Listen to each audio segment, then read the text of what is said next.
말씀.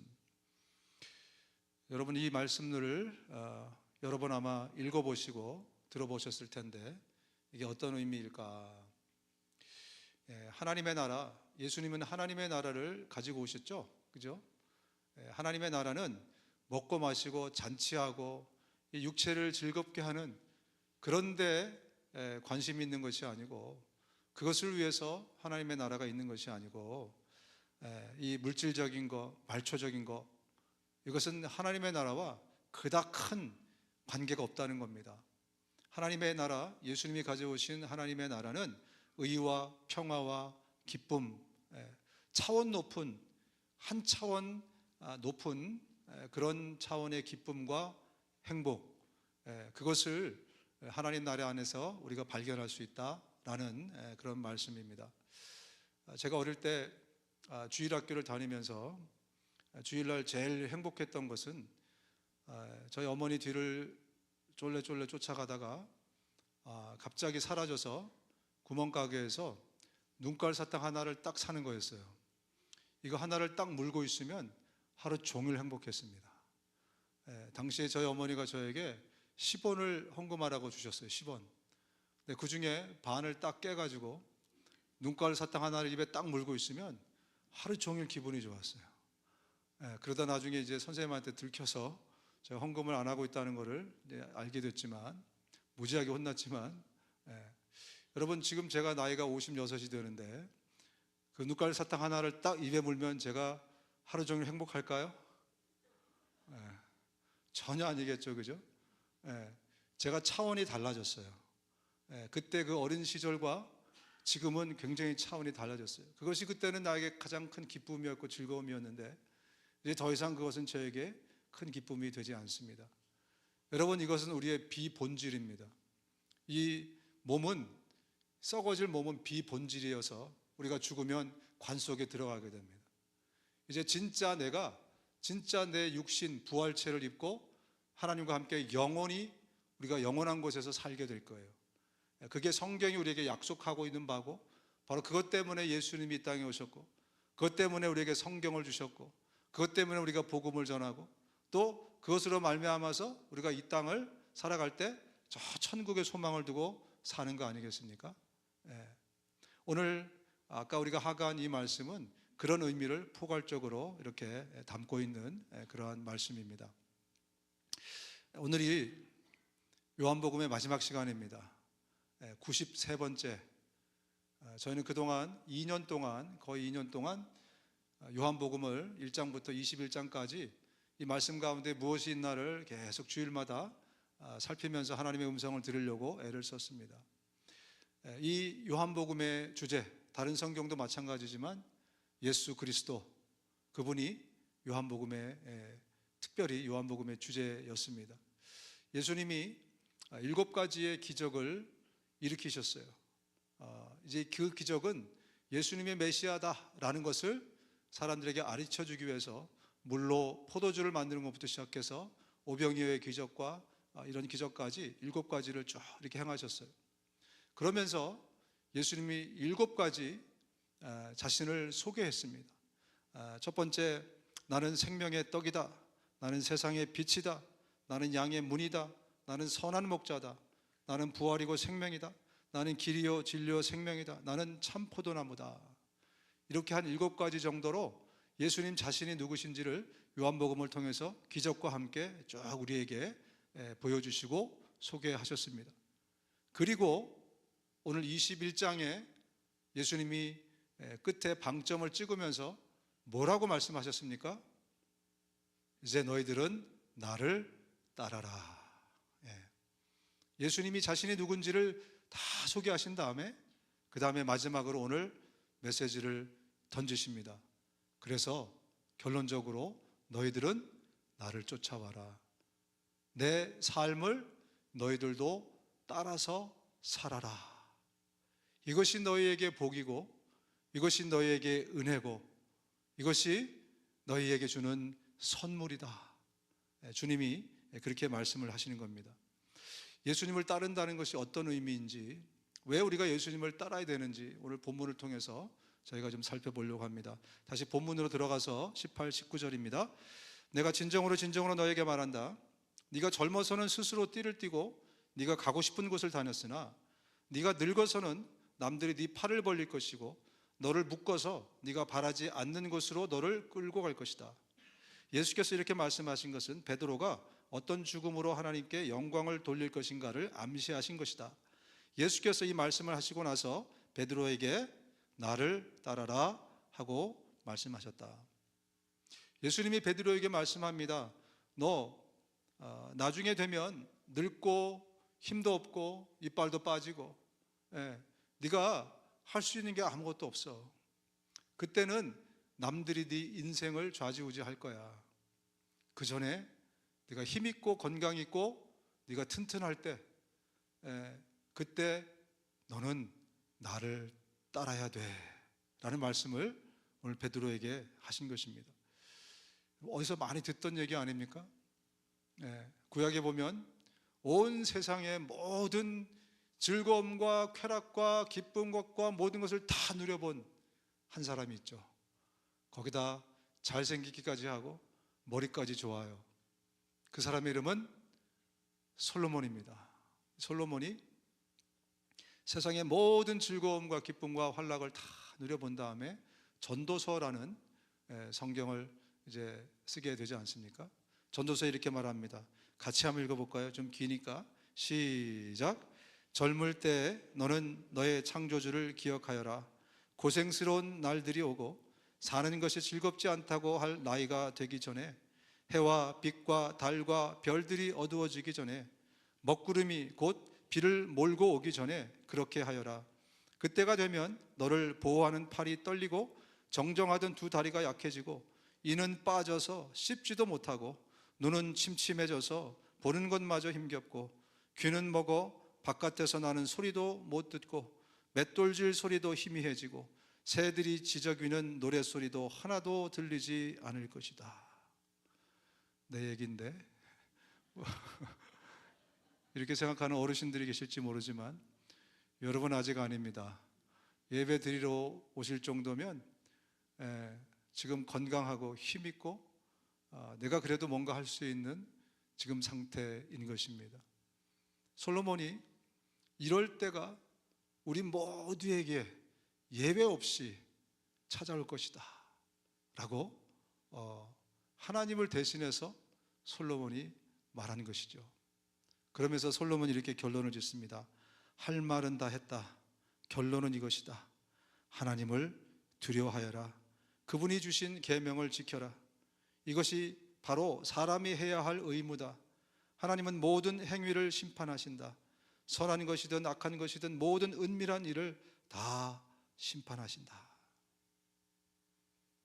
언젠가 우리 모두는 예외 없이 하나님 앞에서 너에게 한 평생을 주었는데 너는 그 한 평생을 무엇을 위해서 어떻게 살았느냐라고 셈할 시간이 예외 없이 우리 모든 한 사람 한 사람 한 사람에게 다 찾아온다는 것입니다. 그래서 참 지혜로운 솔로몬이 얘기하는 참 지혜란 무엇인가? 이 젊을 때 또 생명이 있을 때 이 육신의 기회를 썩어 없어질 이 육체의 행복을 위해 살지 말고 저 영원한 것을 준비하면서 사는 것이 지혜다 라고 말씀하는 겁니다. 그때 우리가 하나님 앞에 섰을 때는 네가 영원한 세월을 위해서 무엇을 준비하고 살았느냐 이것을 물을 것이기 때문에 그렇습니다. 그때 우리가 섰을 때는 네가 얼마나 많이 나로 회복되었느냐, 예수를 닮았느냐 이것을 점검할 그때가 올 것이기 때문에 그렇습니다. 그래서 세월을 낭비한다, 인생을 낭비한다, 허송세월을 보낸다라는 것은요, 우리의 시간과 에너지와 우리의 모든 것을 이 땅의 행복을 위해서 투자한 것, 그것을 낭비한 인생이라고 부릅니다. 왜? 곧 없어질 것이기 때문에 이 행복의, 이 육체의 달달함을 위해서, 이 육체의 행복을 위해서, 기쁨을 위해서 오만금을 다 투자해봤자 이 육체의 생명이 끝나면 다 없어지는 거예요. 그러니까 이것을 위해 산 사람들은 인생을 낭비한 거 아니겠습니까, 여러분? 여러분, 무엇이 인생을 낭비하는 것인지를 성경에서 말씀하신 것을 우리가 잘 알아야 됩니다. 영원히 남을 것을 남기지 않는 것은요, 다 낭비되는 겁니다.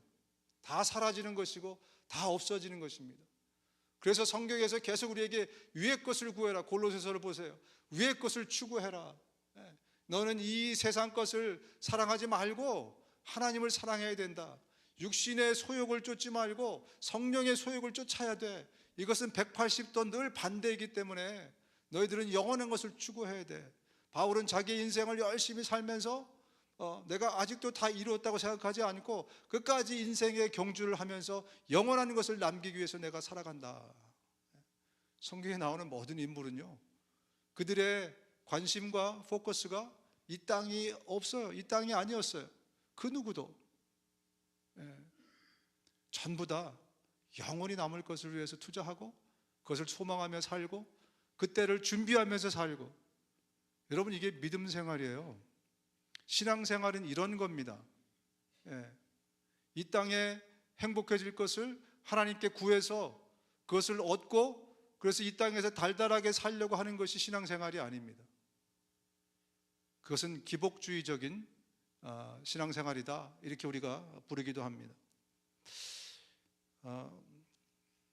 여러분, 우리 인생이라는 것은 참 무상하고 덧없고 그리고 허무하고 공허한 것입니다.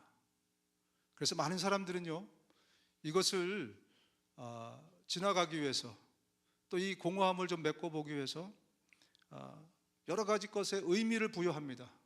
남을 돕는 것, 뭐 이런 것들, 나는 착한 사람이야, 나는 선한 일을 해.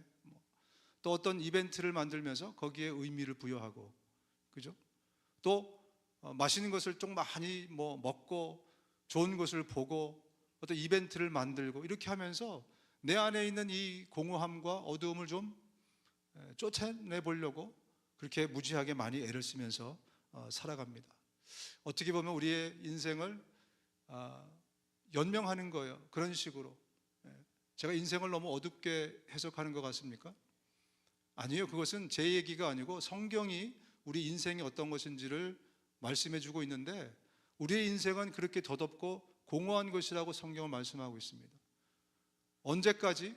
우리가 예수를 통해서 하나님을 만날 때까지는요, 이 공허함과 덧없음을 벗어날 길이 없어요. 그래서 우리가 그것이 들키기 전에 자꾸 내가 뭔가 이벤트를 만들고 자꾸 의미를 부여해서 나를 연명해 갈 뿐입니다. 우리는 예수 그리스도를, 복음을 듣고 회개하고 그리고 회심하면서 예수님을 인격적으로 만나고 그럴 때 예수님의 영, 하나님의 영이신 성령님이 우리 안에 들어오실 때까지 우리의 인생은 이 덧없음을 벗어날 길이 없습니다. 무엇을 해도, 어떤 일을 해도 잠시뿐이지 그 다음은 더 깊은 공허함으로 우리는 빠지게 되어 있는 것이 우리의 인생이라고 성경이 가르쳐주고 있어요. 그렇기 때문에 우리가 하나님을 만나기 전까지는요, 이 어두움을 떨쳐버릴 수가 없습니다. 하나님을 만나게 되면 여러분, 우리에게 그동안 알지 못했던 영적인 세계가 열려요. 영적인 눈을 뜨게 됩니다. 그러면서 이 땅이 나의 데스티니가 아니구나, 이게 진짜 내가 아니구나, 이 인생이라는 것이 끝나면 내 인생이 없어지는 줄 알았는데 그게 아니구나를 하나님을 만날 때 비로소 우리가 알게 돼요. 그래서 영원한 세월을 준비하게 되고 영원한 세월을 위해서 오히려 잠시뿐인 이 인생을 투자하면서 준비하면서 살게 되는 거예요. 그리고 우리는 그것을 믿음 생활이라고 부릅니다. 신앙 생활은 그걸 하는 것입니다. 문제는요, 많은 사람들이 예수님이 우리에게 주신다는 그 복과 은혜를 여전히 물질적인 행복, 말초적인 기쁨, 이것으로 생각하고 있다는데 문제가 있어요. 지금 연말 연초 되면 우리 교회도 했지만 특세기도 막 하잖아요, 그죠? 우리는 그런 목적이 아니라고 분명히 말씀드렸지만 지금도 여전히 특세기도를 달려가는 수천만의, 특히 우리 한국 사람들 특히 한번 보십시오. 연말 연초에 그렇게 득달같이 달려가서 하나님께 기도하고 하는 내용들이 무엇입니까? 보면은 다 물질적인 어떤 풍요, 그 다음에 우리 이 몸의 무병장수, 이것을 얻기 위해서 그렇게 열심히 하나님을 찾습니다. 사실 특세 기도 때뿐만이 아니라 우리의 신앙생활하는 목적을 자세히 들여다보면 저분은 왜 믿음 생활하지? 보면 그 목적이 바로 물질의 풍요와 무병장수에 있어요. 내가 이렇게 열심히 기도하면 하나님이 나에게 복을 주시는데 그 복은 내가 부자가 되는 것이고 혹은 무병장수하는 것이고 이 땅에서의 삶이 잘 풀리고 형통하고 행복한 거야. 그것을 위해서 지금도 많은 사람들이 교회를 다녀요. 많은 사람들이 믿음 생활, 신앙 생활을 합니다. 아마 우리 가운데서도 꽤 그런 생각에 젖어 있는 분들이 계실지 모르겠어요. 여러분, 하나님의 관심은, 복음은, 주님이 주시겠다는 복은 그것과 거의 무관합니다. 우리의 관심은 이 육체가 얼마나 달달하고 행복하고 이 땅을 사는 동안에 형통하고 잘 되느냐, 여기에 있을지 모르지만 하나님의 관심은 거의 없어요. 아니, 아예 없다고 보셔도 돼요. 주님의 관심은 내 육체가 얼마나 행복하게 이 땅을 사느냐에 없다니까요. 그런데 우리는 자꾸 있다고 우겨요. 그리고 그게 복이라고, 그게 은혜라고 그렇게 우리가 생각하면서 예수를 잘 믿으면 이 땅에서 잘 산다, 예수를 잘못 믿으면 이 땅에서 잘못 산다, 이런 수학 공식 같은 것을 가지고 살아갑니다. 그러다 보니까 우리 자녀들이요, 나중에 크게 되면 교회를 떠납니다. 왜? 우리 부모들은 열심히 하나님 앞에 매달려서 지금 받은 복이 이렇게 잘 살고 이렇게 되는 거였는데, 나는 굳이 예수를 안 믿어도 내 힘으로 내 부모보다 더 잘 살 수 있거든요. 여러분 잘 보세요. 변호사, 의사, 똑똑한 아이일수록요 예수 안 믿습니다. 왜 그렇다고 생각하십니까? 내 부모가 갖고 있는 믿음은 예수를 통해서, 기독교를 통해서, 기도를 통해서 다 이 땅에서 잘 먹고 잘 사는 거였어요. 그게 결론이었고 예수 믿는 이유였어요. 내 부모를 보니까. 그런데 나는 예수를 안 믿어도 어릴 때는 할 수 없이 교회를 쫓아다녔는데, 내가 머리가 커서 나중에 보니까 굳이 예수를 믿을 이유가 없어진 거예요. 그렇지 않습니까, 여러분? 우리 아이들은 그게 예수 믿는 목적이라면, 이 땅에서 잘 되고 형통하고 부자로 살고 행복하게 사는 것이 예수 믿는 이유라면, 우리 아이들은 굳이 예수를 안 믿어도 그렇게 살 수 있거든요. 자기가 돈 벌어서 자기가 잘 살 수 있는데, 그렇다고 굳이 하나님을 부인하지 않습니다. 굳이 예수를 부인하진 않아요. 그런데 굳이 예수를 찾을 이유가 없는 거예요. 왜? 우리 부모를 보니까 간절히 예수를 찾는데 결론은 보니까 잘 먹고 잘 살게 해달라는 거였거든요. 근데 나는 간절히 예수를 안 찾아도 내 힘으로 잘 먹고 잘 살 수 있는데 내가 부인하지는 않겠어. 그러나 내가 굳이 교회까지 갈 이유는 없어. 그렇다고 내가 하나님을 부정해? 아니야. 하나님도 믿고 예수님도 믿어. 그러나 내가 간절히 이렇게 피곤한데, 혹은 내 삶이 이렇게 바쁜데 굳이 내가 왜 교회를 가야 돼? 여러분, 혹시 우리의 믿음이 그런 믿음이었다면 정말 우리 가운데 진짜 어떤 깨달음이 생겨나기를 주님의 이름으로 축원드립니다.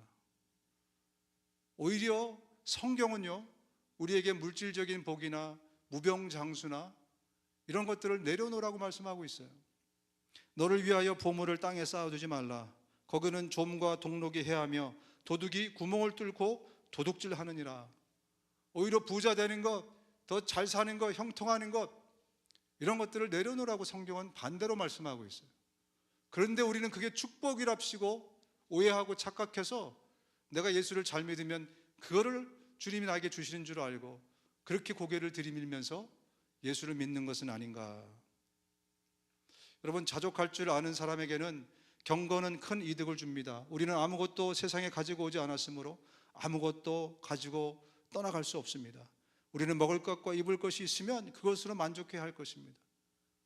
왜 자꾸 이 땅의 행복에다가 포커스를 맞추고 기도하는 거, 예배 드리는 거, 헌신하고 봉사하는 거, 선교하는 거, 모든 것, 왜 그것의 결론을 이 땅에서 잘 되는 것으로 그렇게 결론 짓고 그렇게 열심히 하느냐는 겁니다.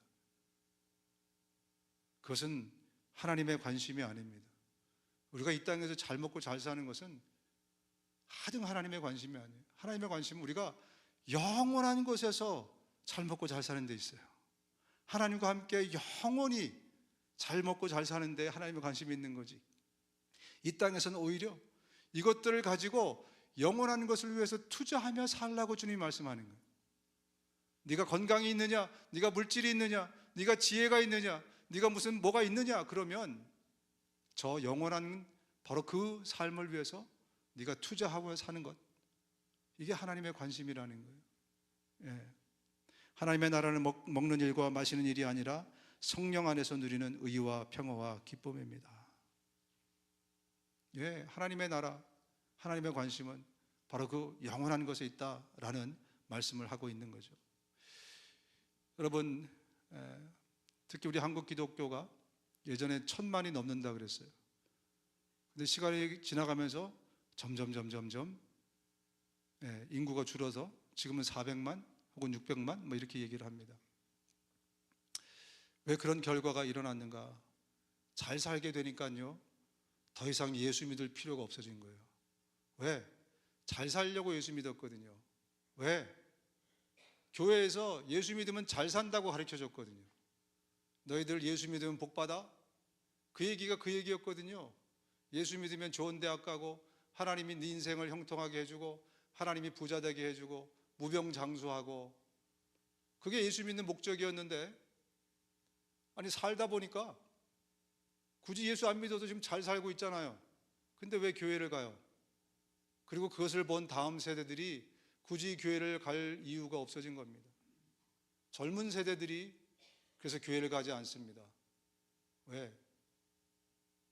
예수 믿는 목적을 그들이 이렇게 부모를 통해서 봤는데, 굳이 내가 예수를 안 믿어도 충분히 내 힘으로 달달한 행복한 육신의 행복을 누리면서 여우 같은 마누라, 토기 같은 자식 낳고 내 힘으로 살 수 있는데 내가 왜 교회까지?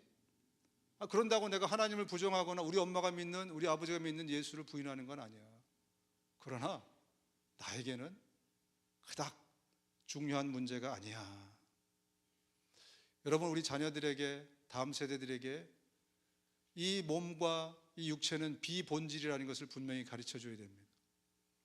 우리는 영원한 세월을 준비하면서 살아가는 것, 그게 우리 그리스도인들이 가는 방향이고, 바로 그것에서 우리가 영원히 하나님과 함께 행복하게 사는 것이 우리가 믿음 생활하는 이유라는 것을 가르쳐 줘야 됩니다. 그들이 예수를 믿지 않으면, 그러면 그들은 지금도 하나님의 저주와 그 꺼지지 않는 그 불이 영원한 고통을 주는 그 지옥에 가게 된다는 것을 자녀들에게 가르쳐 줘야 됩니다. 단지 이 땅에서의 행복과 불행이 아니라 영원한 행복과 불행이 이 땅에서 내가 예수를 믿느냐 그렇지 않느냐에 의해서 결정된다는 것을 가르쳐 줘야 돼요. 우리가 예수를 믿는 이유는 바로 그 영원한 것 때문에 믿는 거지, 이 땅에서의 잠시뿐의 행복을 위해서 예수 믿는 것이 아니라는 것을 우리의 삶으로 가르쳐 줘야 돼요.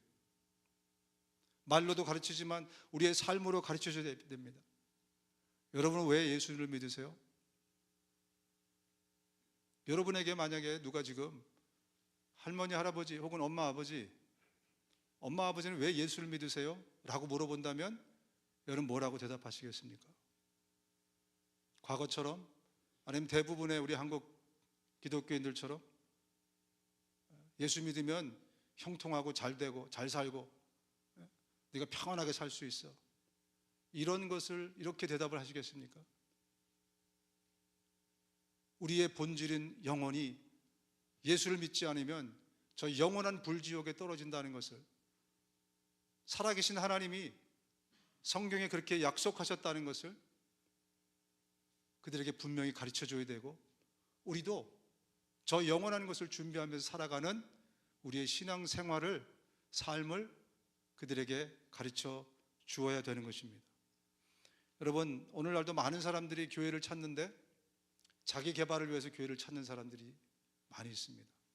설교를 듣고 자기 개발 혹은 자아 현실, 어떤 정서적인 안정, 또 마음의 힐링, 어떤 동기부여, 예수 믿는 목적이 그런 것일진데 우리 다음 세대들이 이렇게 보니까 굳이 교회까지 가서 비전문가인 목사에게 그걸 들을 필요가 없는 거죠. 전문가인 김창옥에게 찾아가면 훨씬 더 동기부여가 됩니다, 여러분. 예, 마음의 힐링을 주는 법륜 스님한테 찾아가면 마음의 힐링이 훨씬이 되는데 왜 다음 세대들이 굳이 교회까지 찾아가야 되겠냐는 겁니다. 여러분, 우리의 잘못된 선택들이, 복음을 벗어난 것에 우리가 집중했던 그 잘못된 선택들이 다음 세대를 망치고 있다는 것을 우리가 알아야 돼요. 교회는 왜 존재하며 믿음 생활은 왜 하는 것이며 무엇이 신앙생활인가를 우리가 제대로 알고 깨닫고 하지 않으면 우리 다음 세대들은 굳이 예수께로 발걸음 옮길 필요가 없다니까요. 제가 부득불 CES를 갔다 왔습니다. 갔다 온 이유는 전 세계의 모든 그 테크놀로지들과 이런 것들이 거기에 모이기 때문에 그래요. 전 세계에서 가장 큰 쇼가 아니겠습니까? 목사가 굳이 거기를 왜 가야 되나 그렇게 생각하는 분도 계실 텐데, 세상이 지금 어떻게 돌아가는지를 여러분들을 대표해서 좀 가서 제가 보려고 일부러 갔다 왔어요. 이제 여러분, 점점점 우리 이 육체의 편안함을 위해서 세상은 돌아가게 돼 있어요.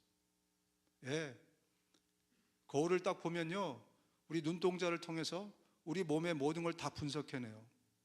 이 사람이 혈압이 얼마인지 뭐가 얼마인지를 거울을 보면 그게 다 나옵니다. 가격을 물어보니까 그렇게 비싸지 않더라고요. 이제 그걸 판답니다. 화장실 안에서 용변을 보면 그 용변을 다 애널라이즈 해가지고 바로 병원으로 보내줘요. 또 나한테 바로 전화기로 보여줘요. 얼마냐고 물어보니까 몇백 불 안 한대요.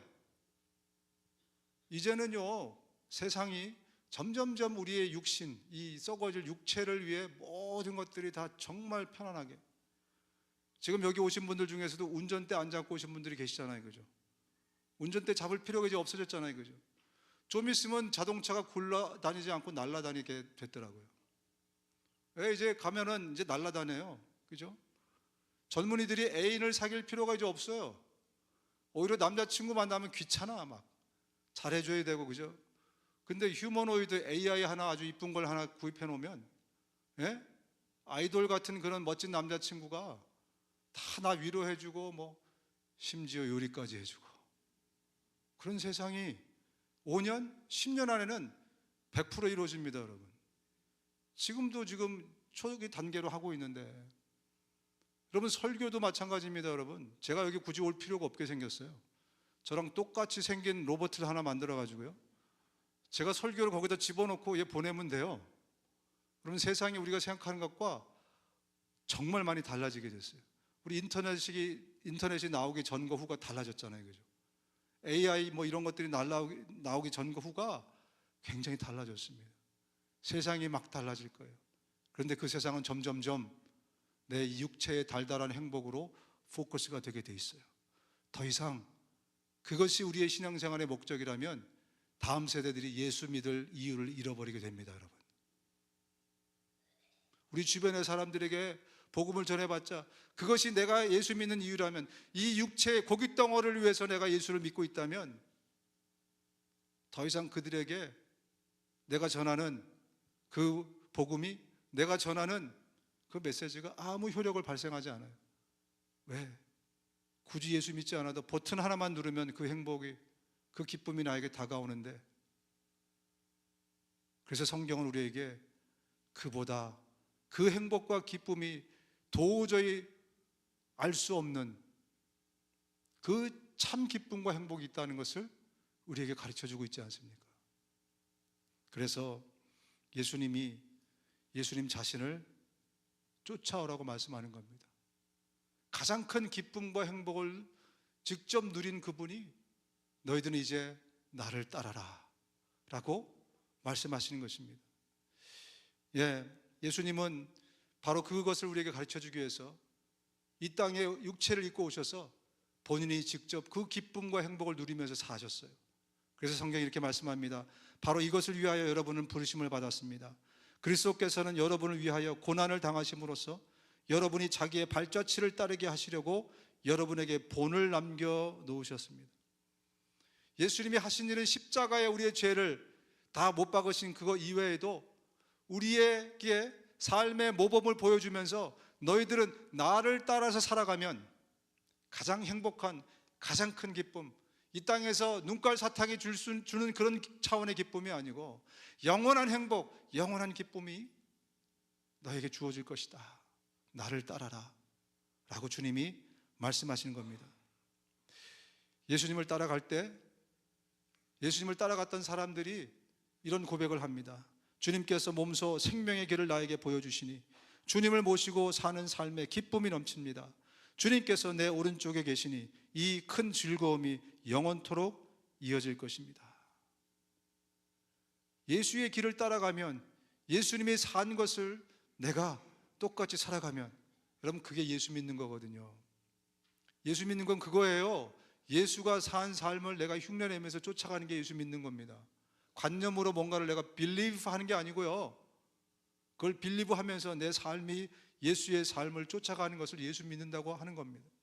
바로 그때 이런 이 땅에서는 눈깔 사탕이 도저히 상상도 할 수 없는 기쁨과 즐거움이 주어진다는 거죠. 여러분, 문제는 그것이 처음에는 쉽지 않다는 겁니다. 그래서 많은 사람들이 포기해요. 또 중간에 포기합니다. 그래서 예수님이 이런 말씀하세요. 저는 이 말씀 읽을 때마다 왜 이런 말씀까지 하셨을까 그랬는데, 진짜 제자가 되고 진짜 믿음 생활을 하는 사람은 이 구절을 우습게 여기지 말고 한번 봐야 되겠더라고요. 그게 무슨 말씀이냐면 누가복음 14장에 있는 말씀인데, 너희 가운데 누가 망대를 세우려고 하면 그것을 완성할 만한 비용이 자기에게 있는지 먼저 앉아서 셈하여 보지 않겠느냐. 그렇게 하지 않아서 기초만 놓은 채 완성하지 못하면 보는 사람들이 그를 비웃을 것이며 이 사람이 짓기 시작만 하고 끝내지 못하였구나 하면서 조롱할 거 아니냐. 하다못해 집 하나 짓는데도 예산이 얼마고 어떻게 짓고 다 철저히 계산하고 생각하고 그리고 덤벼들지 않느냐. 너희들 내 제자가 되겠다는데 그냥 얼레벌레 뭐 이렇게 쫓아오는 거 아니야. 왜? 이 길은 처음에 쉽지 않기 때문에 그래. 그래서 철저히 계산해. 너 진짜 이게 쉬운 길이 아니기 때문에 너한테 얘기하는 거야. 너 이게 너한테 손해가 될지 아니면 이게 유익이 될지. 왜냐하면 당장에 다 손해고 당장에 다 어렵고 당장에 다 힘들거든요. 그러니까 이것뿐만 아니라 그 다음에 또 얘기합니다. 또 어떤 임금이 다른 임금과 싸우러 나가려면 2만 명을 거느리고 자기에게 쳐들어오는 그를 자기가 10,000명으로 당해낼 수 있을지 먼저 헤아려 보지 않겠느냐. 전쟁 나가는 사람이 2만 명이 오는데 내가 10,000명 갖고 내가 그냥 항복할지 아니면 내가 막 맞붙어서 싸울지 너 아주 심각하게 계산할 거 아니냐. 그것처럼 예수 믿는 거 쉽지 않다. 왜냐하면 예수 믿는 거 이 육신의 달달한 복을 내가 주려고 너 예수 믿게 하는 게 아니거든. 예수 믿는 거 내 길을, 내 삶을 쫓아오는 거야. 그런데 그 길은 처음에 결코 쉽지 않을 거야.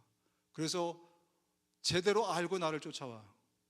예수 믿는 게 뭔지 제대로 알고 믿어. 그 얘기를 지금 예수님이 하고 계신 것입니다. 여러분, 예수님이 가신 길이 꽃길입니까? 아니면 예수님이 가신 길이 고난의 길입니까? 제대로 알고 여러분 쫓으셔야죠. 그죠?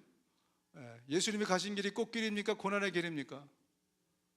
예수님이 가신 길이 외로운 길입니까? 아니면 많은 사람들에게 인기가 있었던 길입니까? 외로운 길이었어요. 예수님이 가신 길이 손가락질 받는 길이었습니까? 아니면 가면 박수 받는 길이었습니까? 그런데도 여러분 예수님이 가신 길을 쫓으시렵니까? 이쪽에 있는 주님이 말씀하십니다. 내가 간 길을 쫓아오는 게 믿음 생활을 하는 것이고 그게 인생을 낭비하지 않고 너에게 참 행복을 주는 길인데 그 길은 처음에 결코 쉽지 않을 거야. 많은 사람이 조롱하고요. 특히 가까운 사람이 조롱할 겁니다. 예, 내 배우자가 먼저 왜 이렇게 열심히 해? 당신 뭐 미쳤어? 뭐 이런 얘기를 한다든지, 왜 이래? 아니면 같이 신앙생활 하는 무슨 어떤 권사님이나 집사님이 요새 왜 이렇게 정신이 없으세요? 뭐 이렇게 예수에 우리가 꽂히면은 세상에서 보기엔 정신이 없는 것처럼 보일 수 있습니다. 이렇게 그들이 이야기할지 모르기 때문에 그렇습니다. 그런데 말입니다, 예수님의 제자들, 가룟 유다 빼고 모든 제자들이 다 예수님의 길을 쫓았어요. 그 고난의 길, 그 외로운 길, 그 험한 좁은 길을, 그 십자가의 길을 다 그들이 쫓았어요. 사도 바울이, 바나바가, 디모데가, 브리스길라와 아굴라와 여러분이 아는 성경의 모든 인물들이 다 그 예수님의 길을 쫓았어요. 근데 성경에 보니까 그들이 그 길을 쫓을 때 박수받고 환영받고 막 이런 흔적이 없이 다들 순교하고 어렵고 환난과 고난과 고통의 길을 그들이 걸었어요. 그리고 그들뿐만이 아니라 그 다음에 이어져 오는 우리 길선주 목사님이라든지 손장원 목사님이라든지, 그죠? 우리 대한민국의 믿음의 선배들도, 그죠? 그 외롭고 힘들고 어려운 길을 다 쫓았어요. 그들이 갔던 길은 이 땅에서 물질의 복을, 이 땅에서 무병장수의 어떤 그걸 보고 쫓은 게 아니잖아요, 그죠? 오히려 그것들을 뒤로 하고 그리고 그 길을 쫓았습니다. 그리고 지금도 많은 선교사님들이, 많은 목사님들이 그 길을, 그 길을 영광의 길이라고 생각하고 그 길을 쫓아가고 있어요. 왜?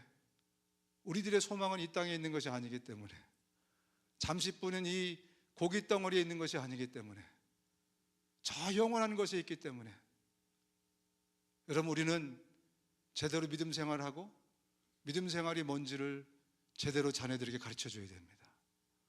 이 길을 가는 것이 제대로 예수 믿는 것이라는 것, 그리고 그 길이 우리에게 영원한 행복을 보장한다는 것, 영원한 삶이 있다는 것. 그래서 이 땅을 살아가는 것은요, 그 세월을 준비하는 기간이라는 것을 자녀들에게 분명히 가르쳐 줘야 그들이 예수 믿을 이유를 찾을 수 있어요. 그렇지 않으면 그들의 힘으로 그들은 살아보려고 할 것입니다. 어떤 분은 그렇게 얘기해요. 목사님, 제가 예수를 처음 믿을 때 모든 게 다 천국처럼 느껴졌어요. 얼마나 그때 정말 기분도 좋고, 정말 기도하면 응답되지, 하는 일마다 다 잘 되지, 얼마나 그때 제가 좋았는지 몰라요. 그런데 시간이 가면서 제가 기도도 안 하기 시작하고 게을러지고, 그 다음에 헌신하는 것도 좀 줄고, 또 시험도 들고, 이러다 보니까 그때 누렸던 모든 축복이 다 날아갔어요. 언젠가 내가 다시 회개하고 돌아와서, 지금은 아니지만요, 좀 있다가 회개하고 돌아와서 다시 헌신하고 다시 열심히 기도하고 다시 하나님께 나가면 옛날에 누렸던 그 행복과 기쁨이 다시 회복될 겁니다. 여러분, 이 스테이트먼트가 right일까요? wrong일까요? 지금 제가 말씀드린 이 내용을 여러분 어떻게 생각하세요? 성경에서 말씀하는 그런 삶일까요? 그렇지 않을까요? 많은 사람들은요, 여전히 그런 한국식 K푸드가 있듯이 K스타일의 영적 생활에 익숙해져서 그걸 정상적인 것으로 생각해요. 여러분, 우리가 처음 예수 믿을 때 하나님이 우리의 기도를 막 응답해 주시고 막 하는 것은요, 우리의 연약한 믿음을 돕기 위해서 하신 거예요. 하나님의 관심은 여기 있지 않다니까요. 믿음에 있어요. 영적인 것에 있어요. 그래서 주님은 우리가 영적인 것을, 믿음을, 또 예수를 담는 것, 영원한 것을 남기는 것, 여기에 하나님의 관심이 있는 거지. 잠시 우리가 기도 응답을 받고 막 원했던 것을 소유해가지고 막, 와, 하나님이 나에게 이 차를 주셨네, 집을 주셨네, 이것은 하나님의 관심사가 전혀 아니라니까요. 그래서 여러분, 하나님이 우리의 믿음이 어느 정도 조금 생기게 되면 그 다음부터는요, 문제를 없애주시거나 문제를 해결해 주시지 않아요. 그 다음부터는 문제를 넘어가게 하십니다. 여러분, 이걸 잘 아셔야 돼요. 왜냐하면 우리는 그동안 우리가 기도하면 하나님 문제를 해결해 줬는데 안 해주니까 하나님한테 삐져가지고 10년 동안 하나님을 멀리 떠난 사람도 있어요. 여러분, 성경을 잘 보면 처음에는 우리의 믿음의 연약함을 도우시기 위해서 문제가 나타나면 문제를 해결해 주세요. 문제를 아예 없애 주세요. 그런데 조금 시간이 지나면요, 우리가 문제를 넘어갈 수 있도록 우리를 도와주세요. 내 힘으로는 안 되니까 또 주님이 그 문제를 넘어갈 힘을 주세요. 왜? 주님의 관심은 내가 그것을 통해서 더 예수를 닮기를 원하는 거거든요. 그래서 성경이 이렇게 말씀합니다. 야고보서 1장 같이 한번 읽겠습니다. 2절 4절 시작. 나의 형제자매 여러분, 여러 가지 시험에 빠질 때 그것을 더할 나위 없는 기쁨으로 생각하십시오. 여러분은 믿음의 시련이 인내를 낳는다는 것을 알고 있습니다. 여러분은 인내력을 충분히 발휘하여 조금도 부족함이 없이 완전하고 성숙한 사람이 되십시오. 예, 부모의 관심은요, 자식이 문제가 생길 때마다 그거 처리해주고, 야, 아빠가 해결해 줄게, 엄마가 해결해 줄게, 이렇게 자식을 피터팬처럼 키우는 게 부모가 아니지 않습니까? 어렵더라도, 실수하더라도, 넘어지더라도 그것을 넘어가면서 더 예수님을 닮아가고 그들의 인사이드가, 성품과 인격이 예수처럼 빚어지도록 만드는 것이 하나님의 관심이지, 그 잠시 문제를 해결해줘서 그때 느끼는 달콤함을 주는 것이 하나님의 섭리와 뜻이 아니라는 거예요. 여러분, 이 말씀을 들으면 좀 낯서십니까? 네. 여러분, 우리가 신앙생활 하면서 시험에 듭니다. 예전에는 하나님이 시험 들면은 그 시험들 요소들을 제거해 주셨어요. 여러분, 이제는 그렇게 하지 않을 겁니다. 그 시험을 이길 수 있도록, 그 시험을 이기면서 한층 더 성장하도록, 내 믿음이 성장하고 내가 더 예수님을 닮고 예수님의 성품으로 인내하면서 빚어지고, 이게 영원히 하나님과 같이 살 저와 여러분들이기 때문에 여기에 하나님의 관심이 있다니까요. 그래서 여러분, 2026년에 시험 든 일이 다가올 때 여러분 어떻게 기도하셔야 되겠습니까?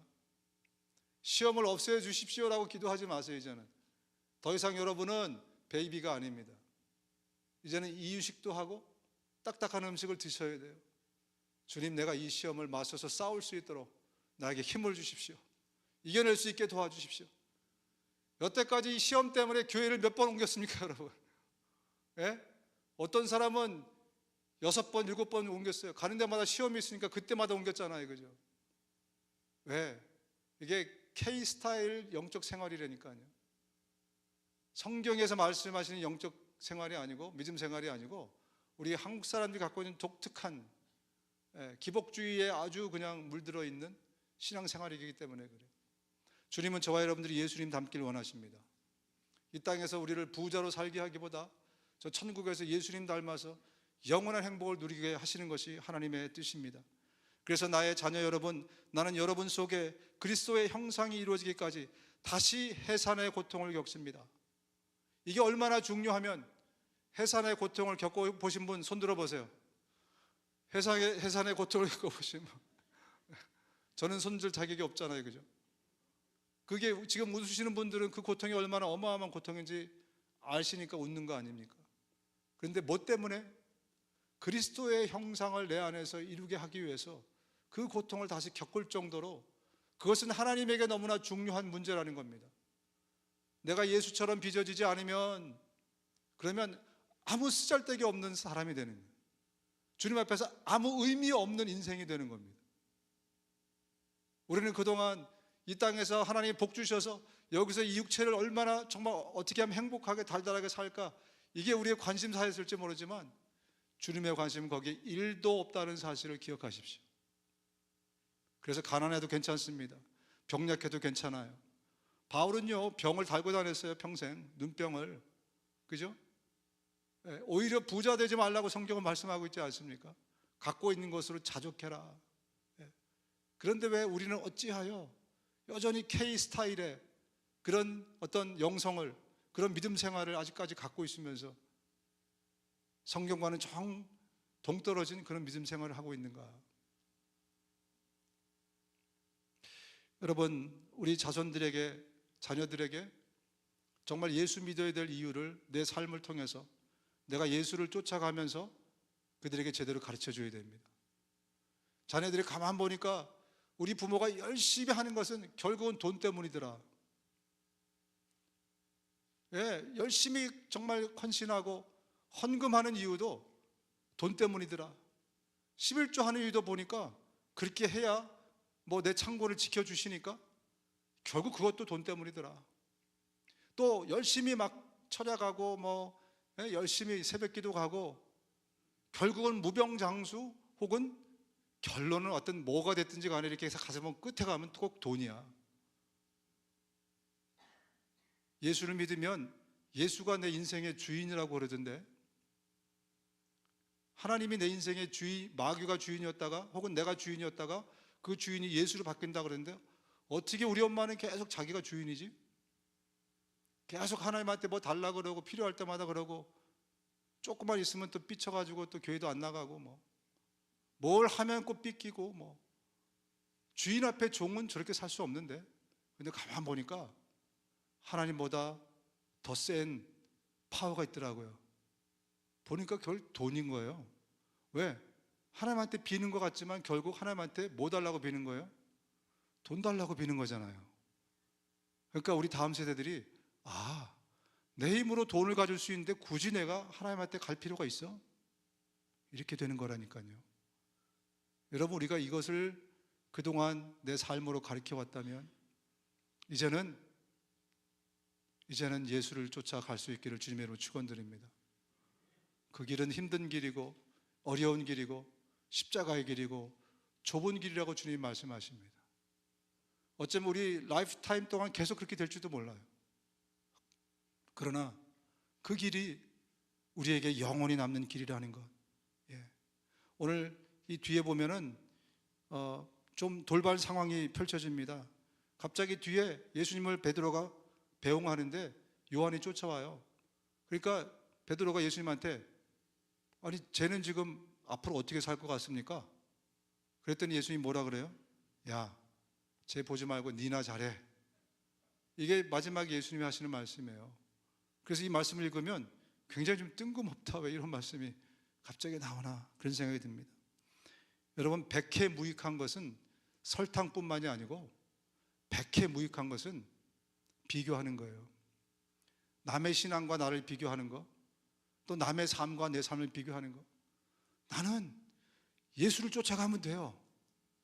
사람 보지 말고, 베드로는 베드로야, 너 쟤 보지 말고 나만 쫓아오면 돼. 왜 자꾸 쟤를 보고? 우리는 선한 의도로 비교합니다. 좀 더 잘해보려고 비교해요. 의도는 좋아요. 그러나 결론은 항상 망합니다, 여러분. 비교는 그래서 백해무익한 거예요. 비교하면 교만해지거나 열등의식 둘 중에 하나 생기지. 내가 비교해서 내가 어디쯤 왔나 한번 보려고 비교했다고 쳐요. 선한 의도죠. 그러나 그 결론은 끔찍합니다. 그래서 이 비교는 마귀가 피 한 방울 안 흘리고 그리스도인들을 무너뜨리는 게 비교라고 저는 생각합니다. 그래서 자꾸 비교하게 만들어요. 내 신앙도 비교하고 뭐도 비교하고 우리 교회도 비교하고 뭘 자꾸 모든 걸 비교하면서 자꾸 손해를 보는 우리. 여러분, 우리는 예수만 바라볼 수 있기를 주님으로 축원드립니다. 말씀만 볼 수 있기를 주님으로 축원드립니다. 옆에 있는 사람도 보지 마십시오. 저 사람의 영성과 내가 달라요. 요한과 베드로가 다릅니다. 그래서 우리가 봐야 될 것은 오직 예수. 그래서 예수님이 나에게 말씀하시면 나는 하는 겁니다. 나는 순종하는 겁니다. 그 길을 보여주시면 그 길을 가는 겁니다. 모든 성경의 사람들이 베드로가 이후로는 이렇게 살았을 거예요. 더 이상 요한 보지 않고 예수님만 바라보면서 나를 따라라 그랬으니 그 예수님만 보면서 살았을 것입니다. 저와 여러분들 모두 정말 2026년 지금 첫 단추를 우리가 끼고 있지 않습니까? 처음부터 내가 예수만 바라보리라, 예수를 따르리라, 제대로 믿음 생활이 뭔지를 내가 이제 깨달았으니 그렇게 신앙생활 하리라, 이런 결단과 결심을 가지고 우리 이 해를 출발했으면 좋겠습니다. 눈을 감으시겠습니다. 여러분, 예수님이 여러분의